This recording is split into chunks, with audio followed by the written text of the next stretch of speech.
ઘણી વખત હું દર્દનાક સત્ય કહેતો હોઉં છું. જો એક જ ઘરમાં બે જમાઈ હોય અને એમાંથી એક ગરીબ હોય અને બીજો પૈસાવાળો એટલે કે અમીર હોય, તો બંનેની આગતા સ્વાગતા અને સેવામાં જમીન આસમાનનો ફરક હોય છે, તફાવત હોય છે. દુનિયા કહે છે પૈસાથી ઇજ્જત નથી ખરીદાતી, પણ સત્ય તો એ છે કે આજકાલ ઇજ્જત પૈસા જોઈને જ આપવામાં આવે છે. માણસની કિંમત એના સ્વભાવથી નથી, પણ એના ખિસ્સાથી નક્કી થાય છે. આ વાતમાં ખૂબ મોટું સત્ય છુપાયેલું છે. વ્યવહારિક દુનિયામાં ઘણીવાર આવું જ આપણને જોવા મળશે.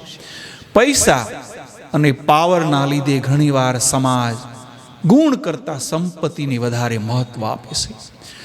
કારણ કે અમીર વ્યક્તિ પાસેથી લોકોને મદદ કે ફાયદાની અપેક્ષાઓ જરૂર હોય છે.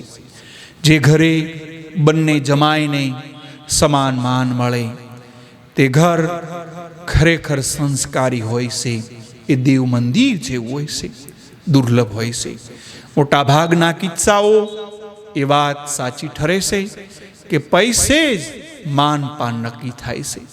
ભલે દુનિયા પૈસા પાછળ ભાગે, પણ લાંબે ગાળે તો માણસનો સ્વભાવ જ એમની ઓળખાણ બને છે. પૈસાથી મળતી ઇજ્જત દેખાડો હોઈ શકે, જ્યારે વ્યક્તિત્વથી મળતી ઇજ્જત કાયમી હોઈ શકે.